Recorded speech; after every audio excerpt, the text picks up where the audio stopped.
There's a question that sounds rude, dismissive, maybe even arrogant, but in the right conversation, it may be one of the smartest questions you can ask. So what? Now, I'm not suggesting you start saying so what every time someone speaks. That would be unbearable. What I mean is that strong communicators understand something most people miss. A fact can be completely true and still be completely irrelevant. And a surprising amount of bad reasoning survives because nobody stops to ask whether the facts being presented actually matter. Someone says something like this: our competitor just launched a new product. Okay, so what? Our website traffic dropped 12% last month. So what? This employee has been here for 15 years. So what? The client has never complained before. And again, so what? Those facts might matter erroneously, or they might mean almost nothing. The mistake is assuming that because something is true, it automatically deserves weight in the decision. It doesn't. And that distinction between truth and relevance is one of the most important skills in communication. Think about how arguments usually work. Someone presents a fact, then almost invisibly, they attach a conclusion to it. Something like this: we've already spent $2 million on this project, so we have to keep going. Notice what just happened. The $2 million may be absolutely true, but does it tell you whether spending another $1 million is a good idea? No, not really. The money already spent is gone. The only useful question now is whether the next dollar is worth spending.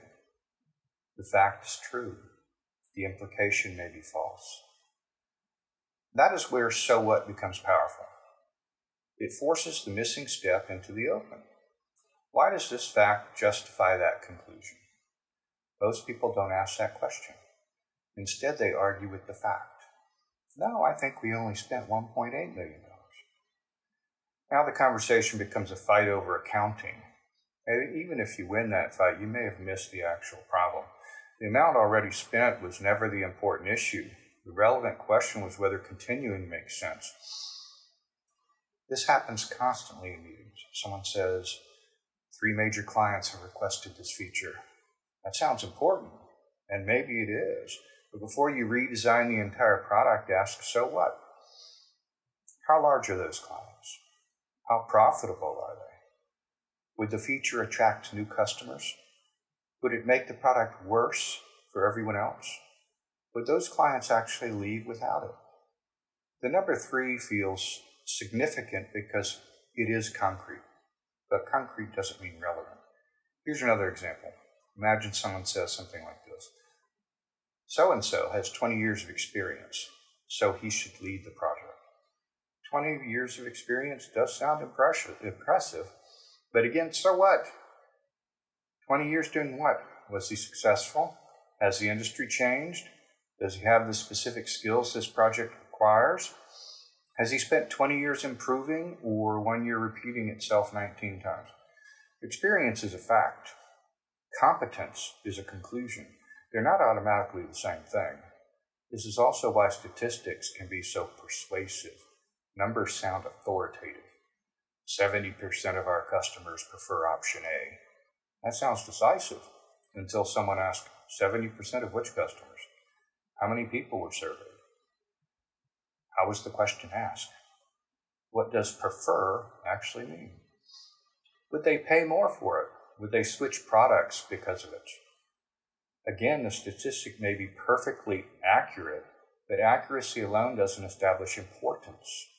And this is where communication gets interesting, because one of the easiest ways to influence people is to give them true information that encourages the wrong conclusion. You don't have to lie. You just have to select a fact that feels important. That's why a good communicator doesn't only ask, is that true? They also ask, why does that matter? Those are very different questions. Truth tests the evidence. Relevance tests the argument. And relevance is often where weak arguments collapse. This shows up in personal conversations too. Imagine 2 people arguing. One of them says, You were late 3 times last month. That may be true. What is the real issue? Maybe the issue is reliability. Maybe the issue is respect. Maybe the issue is that one specific late arrival caused a serious problem. Or maybe being 5 minutes late 3 times has absolutely nothing to do with the disagreement happening today. If you start defending every detail, something like, well, technically one of those times was only 4 minutes, you've accepted the other person's frame.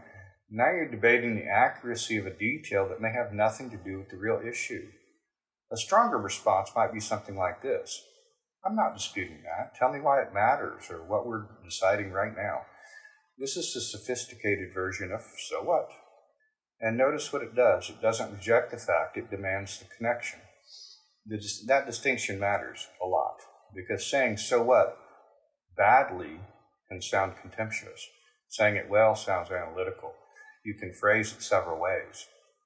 How does that affect the decision? What conclusions should we draw from that? Why is that relevant here? What changes because of that information? Those questions all do the same thing. They force the speaker to complete the argument. And sometimes something interesting happens. They can't, because there was never a complete argument. There was only a fact carrying emotional weight. This is especially important when the fact triggers fear. Something like everyone else is adopting AI. So what? Does that mean your company should adopt every AI tool immediately? No, of course not. It means competitors are doing something. Now you still have to determine whether that something creates value or we've never done this way before. So what? That tells me something about history. It tells me nothing about whether the old way remains best or the opposite. This is how we've always done it. Again, so what? Tradition can preserve wisdom. It can also preserve mistakes. History is not an argument by itself. The smartest people in a conversation are often the people with the most facts. They are the people who know which facts deserve attention. And that skill matters more than ever because we are surrounded by information. We can generate reports or charts, statistics, analyses faster at any point in history, right now. The problem is no longer simply getting information. The problem is deciding what information should influence the decision. That is judgment, and judgment often begins with a very simple question. So what? Not because the information is unimportant, but because importance should never be assumed. It should be demonstrated. So the next time someone gives you a powerful statistic or a dramatic story or anecdote, a long history, an impressive credential, or a fact that seems to end the discussion, don't automatically challenge whether it's true. Ask something more useful. What does this actually prove? But the most dangerous argument is not always a lie. Sometimes it is completely true fact that has absolutely nothing to do with the conclusion you're being asked to accept. And sometimes the smartest response really is, so what?